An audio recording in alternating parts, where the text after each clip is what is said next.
வேதாந்தம் புரியாதவாளுக்கு பிடிக்காதவாளுக்கு போர் அடிக்கும். மைண்டில் அந்த கணத்தை ஃபீல் பண்றோம் இல்லையா, டயம் பெருசா தெரியுது. கணம் இல்ல லைட்டா இருந்தோன்னா டயம் ஷார்ட் ஆறுது, டயம் ஷார்ட் ஆறுது. விசித்திரம் இது. அந்த காலத்தை பேஸ் பண்ணி தானே மனுஷாளுடைய விஷயங்கள்லாம் இருக்கு. கால வேகோக கத்தியாச்ச அப்படின்னு கால நத்யோக வேகேன க்ஷீணமாயு நபஸ்யதி. காலமாகிய நதி ஓகமா பெருக்கெடுத்து ஓடி வரும் பொழுது அதுல ஆயுசு க்ஷீணமாறதை இவன் பார்க்கறது இல்லை. இவன் இதெல்லாம் நிஜமா நடக்கிறதா நினைச்சுண்டு சஞ்சாரம் பண்ணிட்டு இருக்கிறான். மேகச்சன்னோம் சுமாலீவ மாயையா மோகிதா அதிகம். மேகச்சன்னகா அம்சுமாலீவ, சூரியனை மேகம் மறைச்சிருந்தா எப்படி வெளியில தெரியாதோ அது மாதிரி ஆத்மாவை இந்த உபாதிகள்லாம் மறைச்சிருக்கு. அகண்ட பிரம்மஸ்வரூபம் என்ன பண்றது அப்படின்னு கிஞ்சிக்ஞானம் மாறியும் அல்பன் மாறியும் தெரியறது. கிஞ்சித் கர்த்தா ச கிஞ்சிக்ஞா லக்ஷ்யதே பரமேஸ்வரः யத்யத் கரோதி ஜானாதி தஸ்மின் பரேஸ்வரः ராஜா வித்வான் ஸ்வசாமர்த்தியாத் ஈஸ்வரோயம் இதீரியதே. அந்தந்த சமயத்துல என்னென்ன செய்யறானோ அதுக்கு ஏற்ற மாதிரி இவனுக்கு பேர் வருது. சில சமயம் ராஜாங்கிற பேர் வருது, சில சமயம் ஈஸ்வரங்கிற பேர் வருது, சில சமயம் வித்வான்கிற பேர் வருது. ஈஸ்வரனை இங்க பிரபுன்னு அர்த்தம். பிரபுக்களுக்கெல்லாம் பிரபு அக்கௌண்ட் இருக்கேங்கிற பேர் வருது. இது மாதிரி இது ஈரியத்தை, இதெல்லாம் பேர் தான். பெயர் பெயர் பெயர் பெயரளவு. நாம இவ நாமமே. அதே தைத்திரிய ஆரணிக்கு தான் ஞாபகம் வருது. பெயரளவுல சத்தியம் அப்படிங்கிற விஷயம் மேல சொல்லிட்டு போறார். சொப்னே பிரகாசோ பாவானாம் சொப்பிரகாசாத் நஹி இதரஹா ஜாக்ரத்யபி ததைவேதி நிச்சின்வந்தி விபஸ்சிதஹ. நித்ரயா தரிசிதான் அர்த்தான் ந பஷ்யதி யதோத்திதஹ சம்யக் ஞானோதயாத் ஊர்த்வம் ததா விஸ்வம் ந பஷ்யதி. நித்ரயா தரிசிதான் அர்த்தான், நித்ரையான சொப்பனேன்னு அர்த்தம். சொப்பனத்துல இவனுக்கு என்னென்ன அர்த்தங்கள்லாம் தெரிகிறதோ அது எழுந்துட்ட உடனே எப்படி இவன் பார்க்கலையோ அது மாதிரி இப்போ பார்க்கிற ஜாகிரத் இருக்கே அவனுக்கு ஞானம் கிடைச்சுடுத்துன, ஞானமாகிய பிரபோதம் கிடைச்சுடுத்துன, விழிப்பு கிடைச்சுடுத்துன. இப்போ இருக்கிற ஜாகிரத்தினுடைய நாமரூபங்களையும் அவன் பார்க்கல. ஜாகிரத்தினுடைய நாமரூபங்கள் எல்லாம் அவனுக்கு போய் அப்படின்னு தெரிஞ்சு போயிடுறது. இதை தான் எங்க ஆச்சாரியால் சொல்றா. அவா ஸ்லோகம், கௌடபாதாச்சாரியால் ஸ்லோகம். அநாதி மாயையா சுத்தஹ யதா ஜீவஹா விபுத்யதே யே அஜம் அனித்ரம் அஸ்வப்னம் அத்வைதம் புத்தியதே ததா. அனாதிகாலமான மாயையினால இவ்வாறு தூங்கிட்டு இருக்கக்கூடிய இந்த ஜீவன் எப்பொழுது விழிக்கிறானோ, விழிக்கும் பொழுது அஜம், தான் பிறவியே இல்லாதவன்னு தெரிஞ்சுக்கிறான். அனித்ரம், உறக்கமும் இல்லாதவன்னு தெரிஞ்சுக்கிறான். அஸ்வப்னம், சொப்னமும் இல்லாதவன்னு தெரிஞ்சுக்கிறான். அது மட்டும் இல்ல, தன்னை தவிர வேற எதுவும் இல்லைன்னு தெரிஞ்சுக்கிறான். அத்வைத்தம், சாந்தம் சிவம் அத்வைத்தம் சதுர்த்தம் மன்யந்தே ச ஆத்மாச விஜ்ஞேயஹான்னு மாண்டூக்கிய உபனிஷத். அந்த விஷயம் அது. ஆனா இது எத்தனை காலம் கழிச்சு இதை தெரிஞ்சுக்கிறான் அப்படிங்கிறது. அத்தனை காலமும் முடிஞ்சு அவன் தெரிஞ்சுக்கிற சமயத்துல இத்தனை கோடி கல்பங்களும் ஒரு க்ஷணம் மாதிரி இருக்கு. எல்லாமே பொய்யினாயிடுச்சு. க்ஷணம் மாதிரி கூட இல்லை, பொய்யினாயிடு. மார்க்கண்டேயர் மாதிரி விஷ்ணுமாயை பார்க்கணும்னார் மார்க்கண்டேயர். ததாஸ்துன்னு விட்டார் பத்ரிநாராயணன். மார்க்கண்டேயர் உட்காண்டிருக்கார் புஷ்பபத்ரா நதியில கரையில உட்காண்டிருக்கார். கரையில உட்காண்டே இருக்கும்போது எங்க பார்த்தாலும் ஜலம் அவரை அடிச்சு கீழே தள்ளிவிடுது. நீச்சல் அடிச்சுட்டு போறார். நீச்சல் அடிச்சுன்னு போகும்பொழுதே கொச்சித் சோகஹா, கொச்சின் மோகஹா, கொச்சித் துக்கம், கொச்சித் பயம். சில இடத்துல சோகம், சில இடத்துல மோகம், சில இடத்துல சுறாமீன் வருது, அது குத்திடுமோன்னு பயமா இருக்கு. சில இடத்துல திமிங்கிலம் வருது, அது விழுங்கிடுமோன்னு பயமா இருக்கு. இப்படி திண்டாடி திண்டாடி திண்டாடி திண்டாடி ரொம்ப சிரமம். நிஜமாவே கல்பகாலம் ஒருத்தரோட ஆயுசுன்னா அப்புறம் பிரளயத்துல மாட்டின்டா அது தெரியுமா? இந்த கல்பகாலம் எவ்வளவோ அவ்வளவு கல்பகாலம் பிரளயம் இருக்கும். இது பகல் ராத்திரி மாதிரிதான். அது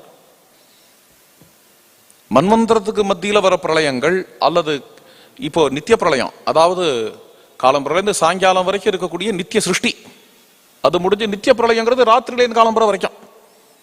அது மாதிரி கல்பகாலம் என்ன ஒன்று நடக்கிறதோ அது கல்பகாலம் பிரளயமா இருக்கும். அது முழுக்க திண்டாடி மார்க்கண்டேயர். அப்புறம் என்னாச்சுன்னு திடீர்னு கண்ணை திறந்து பார்க்கிறார். அதே இடத்துலதான் உட்காந்துருக்கார். அதே இடத்துல அதே புஷ்பபத்ரா நதி, அதே பத்ரிகாசிரமம் எல்லாம் இருக்கு. எல்லாம் தான் இருக்கு, ஸ்தூலமா எல்லாமே இருக்கு. தன்னையே தான் கிள்ளின்னு பார்த்துட்டார். எல்லாம் இருக்கேன் இல்லையோ, இருக்கேன். வெறும் 5 நிமிஷம் ஆயிருக்கு. சே, கல்பகாலம்னு அனுபவிச்சேன், வெறும் 5 நிமிஷம் ஆயிருக்கு. 5 நிமிஷத்துல கல்பகாலத்தை அனுபவிச்சிருக்கேன். அப்போ சொப்னத்துல உள்ள டைம் அதோட இது வேற, என்ன சொல்றது, மேக்னிடியூடா வெலாசிட்டியா அது வேற. இப்போ உள்ள டயத்தோட இது வேற.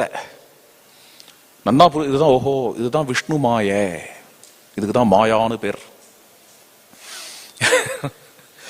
மாயன்னு என்ன அர்த்தம்? வஞ்சிக்கிறதுன்னு அர்த்தம், வஞ்சனான்னு அர்த்தம். மாயான்னா ஒண்ணு இருக்கிற மாதிரி இருக்கு, அது இல்லாத இருக்கு, வஞ்சனை தான் இது. அதுதான் இங்க சொல்றார். இந்த மாயிலேருந்து வெளிப்படணுங்கிறதுக்கு 3 வழியை சொல்றார். ஆச்சரியமா 3 விஷயங்களை சொல்றார். ஸ்ருத்யாச்சாரிய பிரசாதேன யோகாபியாச பலேன சேயே ஈஸ்வரானுகிரஹேணாபி ஸ்வாத்மபோதோ யதா பவேத் புக்தம் யதான்னம் குட்சிஸ்தம் ஸ்வாத்மத்வேனைவ பஸ்யதி பூர்ணாஹந்தா கவளிதம் விஸ்வம் யோகீஸ்வரஹ ததா. ஸ்ருதி ஆச்சாரிய பிரசாதேன, வேதத்தினுடைய அனுகிரகத்தினாலையும் ஆச்சாரியனுடைய இந்த வேதத்தை உபதேசம் என்ற ஆச்சாரிய உபனிஷத்துகளை உபதேசம் என்ற ஆச்சாரியனுடைய அனுகிரகத்தினாலையும், ஆச்சாரிய முகேன அந்த உபனிஷத்தை கேட்கணும். நானே எடுத்து படிக்கிறேனே அப்படின்னு இந்த புத்தகத்தையும் நீங்களே எடுத்து படிக்கலாம், நம்மளே எடுத்து படிக்கலாம். சம்ஸ்கிருதத்தில் இருக்கு, இங்கிலீஷ்ல டிரான்ஸ்லேட் பண்ணி வேணா தரேன், படிக்கலாம். ஒண்ணு புரியாது. நன்னா இங்கிலீஷ் தெரிகிறது நம்மளுக்கு. C++ புக்கை எடுத்து படிச்சோன்னா புரியுமா? குவாண்டம் பிசிக்ஸ் புக்கை எடுத்து படிங்க, நன்னா இங்கிலீஷ் தெரியும், புரியாது.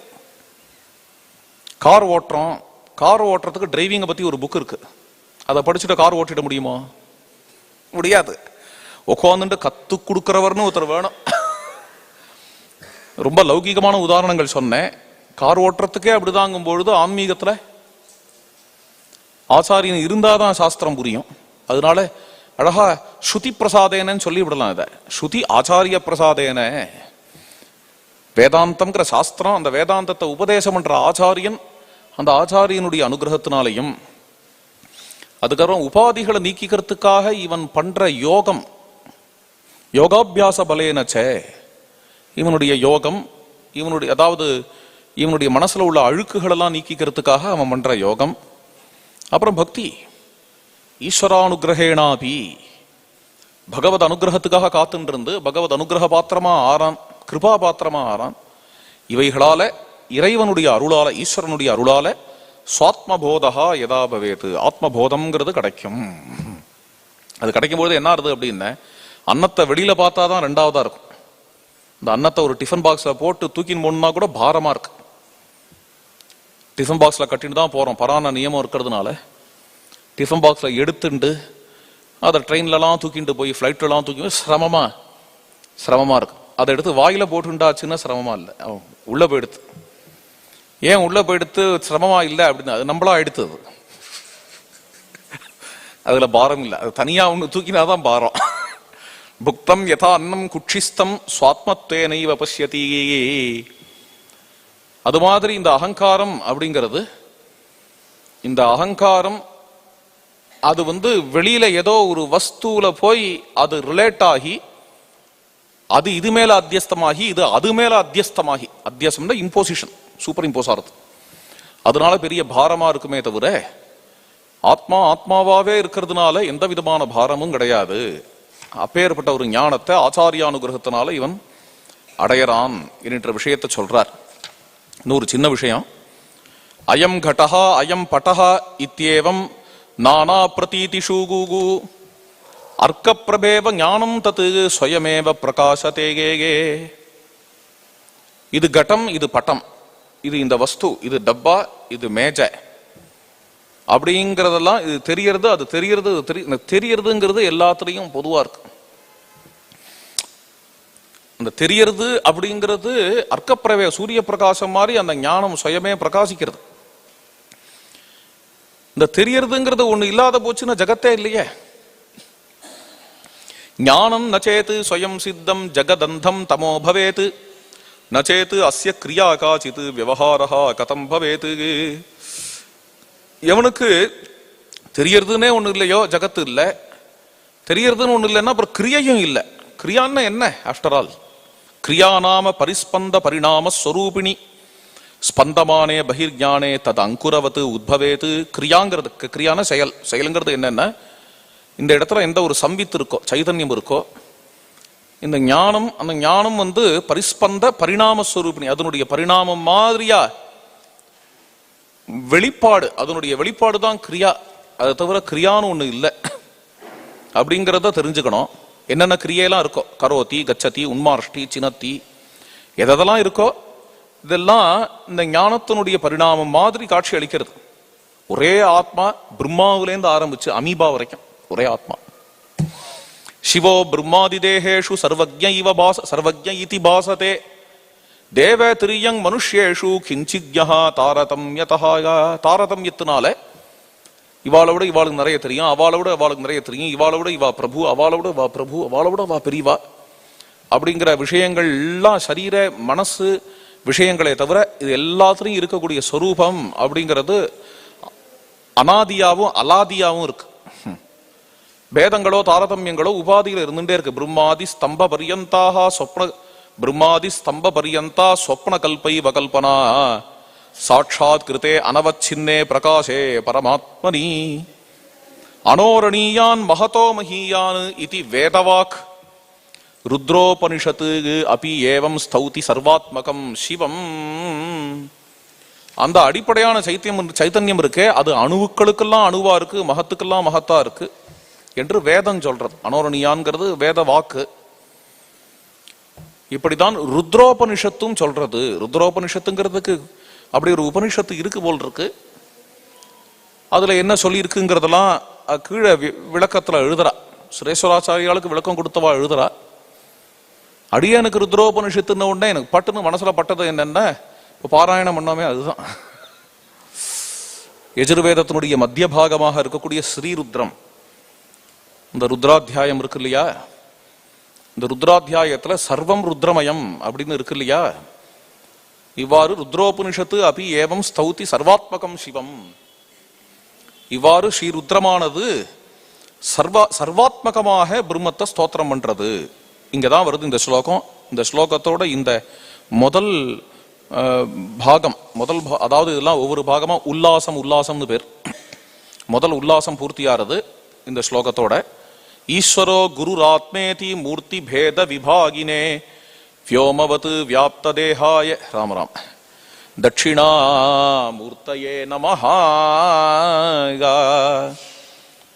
மூணு மூர்த்திகளாக இருக்கிறது ஒரே தத்துவம்.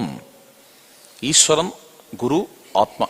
ஈஸ்வரோ குரு ஆத்மேதி மூர்த்தி பேத விபாகினே व्योमवत् व्याप्त தேகாய. அகண்டமா ஆகாசம் போல இருக்கக்கூடிய அந்த பரமேஸ்வரன், அந்த தட்சிணாமூர்த்திக்கு நமஸ்காரம் என்று இந்த மானசோல்லாசத்தினுடைய முதல் அத்தியாயம். இது முதல் ஸ்லோகத்தினுடைய விளக்கம்.